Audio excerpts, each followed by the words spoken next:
Desde Colombia, Alejandro Marín saludando al tocayo Alejandro Franco. Desde México, saludando a mi querido Alejandro Marín. Yo soy Alejandro Franco. Y estamos felices de estar con ustedes en este experimento propio de este 2020 y de lo que ha traído de positivo una contingencia sanitaria, una contingencia económica, un total, digamos que momento del mundo que no pensamos que algún día iba a llegar, pero que finalmente nos arroja ciertas cosas interesantes que vamos a platicar en varios segmentos, en varios especiales, y una de ellas es que estemos hablando tú y yo, tocayo. Sin duda alguna, Alejandro. Mira, primero que todo quiero pues reiterarte que una de las razones por las cuales se produce este encuentro, que me parece de por sí maravilloso, y una de las cosas positivas que ha tenido esta pandemia ha sido tu acompañamiento a través de la radio en W Radio FM en las noches de estas cuarentenas y de estas pandemias, como te lo he comentado en ocasiones anteriores. Creo que una de las cosas más difíciles que como especie hemos tenido que lidiar ha sido aquello de tener esperanza y tener fe en cualquier cosa que se haya hecho en este 2020, y no puedo comenzar a conversar contigo sin antes, por supuesto, hacer público ese pedazo enorme de fe que has representado, no solo para mí, sino para mucha gente. Me imagino que en el Distrito Federal y en México, en las diferentes frecuencias donde te escuchan, pero sin duda alguna en estas épocas en que parecimos perder la fe en muchas de las cosas, incluyendo este ejercicio de la radio que se ve cada vez más difícil e intervenido por lo digital, pues ha sido un grano de mostaza enorme para este servidor, mi hermano. No dejo de agradecerte cada vez que hemos hablado este año y cuando estábamos planeando esta colaboración especial, las amables y generosas palabras, pero sobre todo la energía de lo que me has dicho, y saber que estás escuchando en Colombia. Créeme que me ha obligado a ponerme todavía mucho más serio en lo que hacemos noche a noche en W Radio, porque tu opinión significa mucho para mí, porque tú eres un referente de lo que se hace en el periodismo de la música y el entretenimiento en América Latina, un referente en Colombia y un referente personal también. Admiro mucho tu trabajo y que me digas lo que me has dicho y esos momentos que me has regalado todo este año. Te lo agradezco infinitamente, y también reconocer la labor que tú haces permanentemente en medio de una tormenta, para mantener el espíritu, para seguir hablando de música, para seguir hablando de lo que nos hace también sonreír, de lo que nos hace vivir, de lo que nos hace respirar. Y bueno, de eso vamos a estar conversando juntos. Esta primera colaboración, este primer segmento, decidimos enfocarlo justamente a la contingencia, a la adaptación, a la resiliencia, a la supervivencia, diría yo. ¿Cómo ha sido para ti en Colombia como comunicador, como líder también de un proyecto radiofónico en la X, pero también con tu propia estructura personal? Y te preguntaré al mismo tiempo, ¿cómo ha sido para ti, Alejandro Marín, en casa, vivir un año como el 2020? Pues, Alejandro, yo creo que han pasado muchas cosas transformativas en esa respuesta que te voy a dar. Primero, desde lo radiofónico ha habido una crisis enorme para nosotros, los medios independientes, que dependen de la publicidad como fuente de ingresos, que ya de por sí, con el advenimiento de redes sociales y el poder gigantesco que ostentan maquinarias publicitarias como Google en la búsqueda y Facebook en el tema de redes sociales, han puesto en jaque. Pues para nosotros no ha sido tan contundente ese golpe como lo ha sido para la prensa, como lo ha sido para el periodismo escrito, pero sin duda la llegada de la pandemia sí nos afectó muchísimo y muy poderosamente los ingresos, y tuvimos que transformar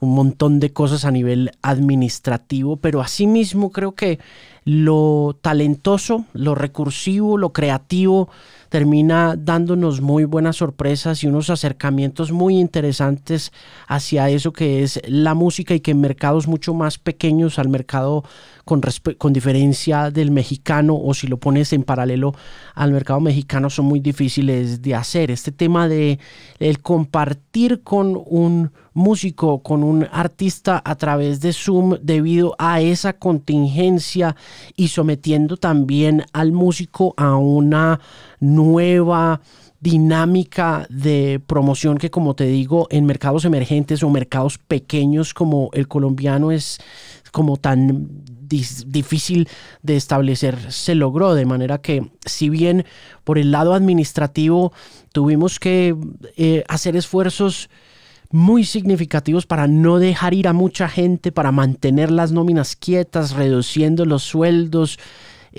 lo que sí pudimos hacer verdaderamente en términos musicales y creativos fue acercarnos a músicos que solamente pasan por tu show o que pasan por México como punto estratégico por la dimensión y el tamaño del mercado. Eso por el lado radiofónico. Y por el lado personal, siento que lo hablaba con Joe Talbot de Idols, y que quienes hemos tenido en algún momento la necesidad de recluirnos o de estar internados en una clínica por la razón que sea, pudimos ver cómo esa reclusión se globalizó, y por algún lado algunos hemos sido afortunados de haber contado con esa experiencia personal, pero creo que no todos, de manera que personalmente me siento muy afortunado de seguir haciendo radio, de haber podido conversar con músicos, de haber podido escuchar radio de otras partes, finalmente de conversar contigo y hacer este resumen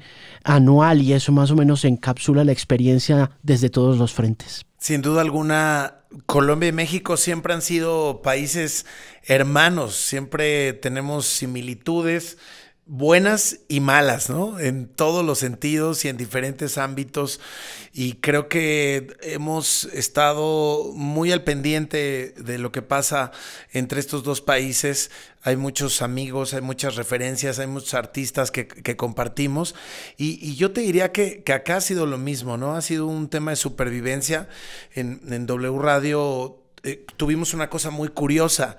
Por un lado, por supuesto, como en todo el mundo, los anunciantes se detuvieron por completo. Eso te genera no solamente la incertidumbre, sino pues la incapacidad de seguir con los proyectos y la planeación que tenías de crecimiento o de expansión o de generar nuevos recursos para nuevos temas. Sin embargo, yo debo reconocer el trabajo que ha hecho Radiópolis en México por mantener la normalidad en la medida de lo posible, por mantener las nóminas, por realmente generar una energía muy particular que, aunque ocurre desde casa a partir del mes de marzo, en donde todos estamos en nuestro hogar o en nuestras oficinas, en nuestros estudios. Yo ahora mismo estoy en la casa donde hacemos Warp, que es una casa que pues evidentemente en estos últimos meses ha estado casi vacía, y yo vengo aquí a la oficina pues por el ejercicio, además de estar en otro espacio y en otro lado, pero la verdad es que a veces lo que necesitas es salirte un poco de las mismas cuatro paredes. Pero por ese lado, increíble lo que pasó por el tema de los anunciantes, y luego el fenómeno de la radio hablada y de los podcasts, tocayo, ¿no? Cómo sube de audiencia esa categoría. En la radio hablada en México, por lo menos, tuvimos un despunte de audiencia en W Radio espectacular. Nos colamos dentro de las radios habladas desde hace tiempo a los primeros lugares, pero ahora con la pandemia nos colamos al primer lugar. Cosa que yo pensé que iba a ser totalmente contrario, para serte muy honesto, porque yo decía, mi programa se escucha de 8 a 10 de la noche. La Ciudad de México es tan complicada que a las 8 de la noche sigue siendo una hora pico. Seguramente nadie me va a escuchar, porque todos van a estar en su casa a las 8 de la noche tomando una merienda, cenando pues, o viendo Netflix o viendo cualquier plataforma favorita de streaming. Y ha sido una sorpresa que no solamente mi espacio, sino el general de la parrilla de programación de W Radio, no solamente se mantuvo, sino creció en audiencia, lo cual también nos hace darnos cuenta de que la gente necesita estar acompañada, que quieren escuchar voces, que quieren sentirse conectados. Creo que es un fenómeno interesante. Creo que si nos vamos a las búsquedas en Google y medimos esas búsquedas en la realidad del nivel de ansiedad, nos vamos a llevar una sorpresa que no es tan sorpresa, porque sabemos que ese es el gran nuevo reto, ¿no? Los temas de ansiedad, de depresión, etcétera. Y creo que la radio, los podcasts, todo lo hablado tiene una calidad humana directa que tiene un beneficio de manera muy extraña para un proyecto radiofónico como el de W. Y por el otro lado, en Warp, te diría que sí, la crisis ha sido muy complicada. Tuvimos que detener proyectos, tuvimos que irnos con unas nóminas reducidas, tuvimos que hacer, ¿sabes?, una amalgama de equipo para entre todos. Aquí decimos muégano, que es un dulce delicioso que es ahí, digamos que un comprimido de cacahuate y de un montón de cosas que es muy rico, es dulce, tiene ahí una cubierta deliciosa, pero decimos que cuando se hace muégano es que estás muy unido. Y aquí hicimos eso, sin estar juntos, estuvimos muy unidos, logramos generar producciones y logramos mantener a pie, o mejor dicho, a flote el barco, pero sí en una situación muy diferente a cualquiera que hayamos vivido, en la peor crisis de nuestras historias, con una gran ventaja, que es lo que yo mencionaba hace un rato, que es la capacidad colaborativa, las ganas de hacer cosas que antes no pasaban. Los promotores, los artistas, las industrias del cine, del arte, de la música, del entretenimiento, las creativas en general, volteándose a ver entre ellas, identificándose, recordándose quiénes son, reencontrándose en tantos sentidos personales, profesionales, y decidiendo colaborar. Creo que eso es algo muy destacado, por lo menos en mi experiencia personal. Sí, mira, y hablando un poco de ese tema y acercándonos al asunto de la industria del entretenimiento, una de las cosas que me pasó escuchando el programa en las horas de la noche fue hacerle un seguimiento a tu atención periodística a ese lado del entretenimiento en vivo, que me pareció uno de los highlights, como uno de los puntos a destacar de esa tarea que llevaste a cabo, y que como parte de ese espíritu colaborativo yo también empecé a replicar, siguiendo muy de cerca tus pasos alrededor de qué estaba pasando con los shows en vivo y qué iba a suceder con ellos desde el momento en que entramos y nos encerramos hasta el momento en que, por ejemplo, comunicas a toda Ciudad de México y a todo México ese emocionante show de Sam Fender en Manchester.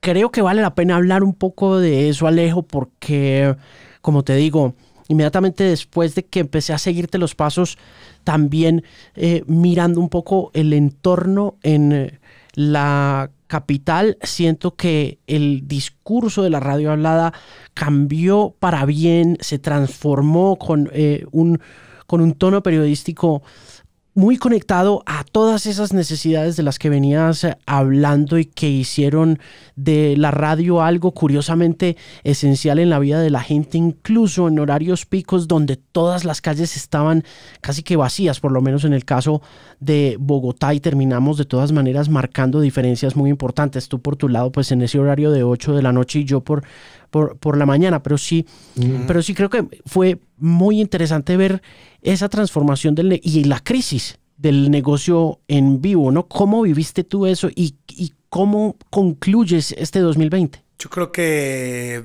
la oportunidad que se abrió a partir de la cancelación de los eventos masivos y de los eventos en general de cualquier índole es una oportunidad de reinterpretar, de replantear la industria del entretenimiento en vivo en general. Creo que las cosas no es que no estuvieran bien, pero también estaban mal, ¿no? O sea, al mismo tiempo no podemos decir que la industria del entretenimiento de los shows en vivo era perfecta, tenía muchos vicios y estaba totalmente tomada por lo que todos conocemos, ¿no? Los grandes corporativos y las grandes agencias de booking, específicamente hablando en el terreno de la música. Entonces no podemos decir que estaba bien, ¿no? No podemos decir que donde estábamos era el lugar ideal. Creo que esta es una oportunidad para replantear. Definitivamente aprendimos que el streaming está ahí, que es una herramienta y que no debería nunca contemplarse como la única posibilidad de tener el contacto entre un artista y su audiencia. Ya sabemos que no lo iguala, ya sabemos que no se parece, ya sabemos que ese no va a ser el camino más que en lo temporal. Así lo ha sido y ha funcionado en diferentes niveles. Lo que ocurre cuando empiezan a regresar los eventos es la creatividad de los promotores, ¿no? Hay que dar un reconocimiento a cómo los promotores han inventado un montón de opciones para llevarse a cabo. La mayoría han fracasado, pero también hay unas que van a sentar, digamos que nuevos precedentes para la manera en la que va a ocurrir la industria del entretenimiento. Y sobre todo creo que en ese sentido estoy hablando de las negociaciones, ¿no? La manera de hacer negocio. No solamente es si hago una separación de audiencia con unas plataformas que estén divididas y entonces son grupos de 10 y la gente no se contagia, o si tengo protocolos sanitarios, o si tengo cápsulas donde la gente pueda habitar como tipo los Flaming Lips, estas esferas, ¿no? Etcétera. Yo creo que todo eso va a ser tan obsoleto como divertido cuando lo veamos a la distancia. Sin embargo, el replanteamiento de la industria es el que me parece interesante. Ese memorándum tan famoso que nunca llegó a ser oficial de una de las compañías, la compañía más importante de entretenimiento del mundo, Live Nation, ese memorándum que le quitaron el valor oficial de inmediato, pero que es como una carta abierta a la industria, ¿no? Es como si un romántico hubiera escrito lo que quisiera como promotor y como industria, decirle al artista que el promotor también debería trabajar de la mano con él, decirle al artista que el promotor puede creer en él, pero que el artista tiene que saber que no todo llega al mismo tiempo. Si eres grande en tu país, no necesariamente eres grande en el resto del mundo, por más que los medios de comunicación o las redes sociales empiecen a dictar que estás teniendo una relevancia. Y más que al artista, creo que a las agencias de booking se les está dando un mensaje claro en donde los abusos, en donde las tarifas especiales para América Latina con precios exorbitantes para México, para Colombia, para en general toda la región no pueden continuar, que el absurdo en el que ya estábamos hizo que mucha gente a lo largo de los años tronara compañías, se fueran a la bancarrota, tuvieran situaciones de riesgo en todos los sentidos, que festivales quebraran. Ojo, también ocurrió que todo lo contrario, ¿no? Festivales crecieron, se expandieron, hubo promotores que lo hicieron bien, pero acabó siendo un juego de unos cuantos. Y es ahí donde ya no estaba parejo.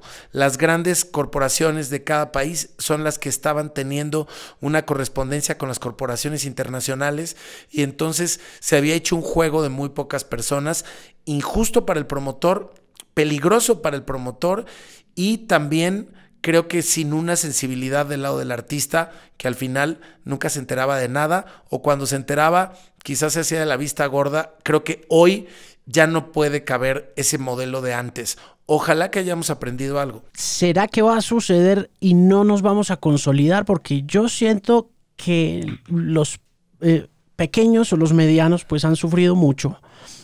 Lo hablaba yo con varios directivos de diferentes emisoras que hicieron eventos tipo drive-thru con sus marcas y con algunos de los artistas. Hablaba también con algunos de los artistas locales que durante mucho tiempo han dependido de los conciertos como esa fuente de ingresos y pues quería conocer un poco sobre la reacción emocional de un artista frente a tener un montón de carros ahí parqueados al frente, y por el otro lado ese lado financiero de la sostenibilidad de un negocio de esos, con esos protocolos de bioseguridad, con unos movimientos ahí importantes de dinero inesperados en esta ciudad puntualmente, y por ninguna parte veía yo como el camino de esa sostenibilidad por un lado y la sostenibilidad de los pequeños o de los emergentes, sobre todo en ese sector del vivo donde animales tan grandes como South by Southwest prácticamente se quebraron, tocayo. No hay cómo recuperar ese mastodonte que es South by Southwest en Austin, Texas, hasta que no haya una normalidad real. Y después de oír a Mark Geiger hablando con Bob Lefsetz, que creo que también en algún momento mencionaste cuando empezaste a hacer el seguimiento, que yo también empecé a hacer, dije, creo que de pronto todo esto puede cambiar durante un tiempo para quedarse igual, y los grandotes van a seguir siendo igual de grandotes y los chiquitos van a quedar siendo chiquitos, ¿no? Sí, desgraciadamente creo que va a ser una cuesta arriba, ¿no? Para todos. Creo que hay oportunidades que van a ocurrir. Yo quiero pensar que pudiera existir un reacomodo y que pudiera existir una nueva visión de cómo hacer negocios en el mundo de los espectáculos en vivo. Creo que cuando Coachella se detuvo fue cuando yo supe que todo se iba a detener, particularmente en mi país, ¿no? En México. Fue cuando me di cuenta la magnitud del tema. Lo de South by Southwest fue también unos días antes, pasó todo en los mismos días, y South by Southwest creo que difícilmente se va a recuperar de esta. Pienso que Coachella, Lollapalooza, etcétera, en algún momento regresarán y van a regresar con mucha fuerza. Por eso es muy probable que pase lo que tú dices, que se van a volver a acomodar las cosas exactamente igual posiblemente, pero hay unos que no se van a levantar y habrá que ver cómo se llenan esos huecos de lo que no se levante, de los que no se levanten. Si te parece bien, tocayo, vamos a continuar con esta conversación, que es una conversación larga que estamos dividiendo en varios bloques para la radio en México y para la radio en Colombia, y seguimos platicando de este año tocayo del 2020, Alejandro con Alejandro.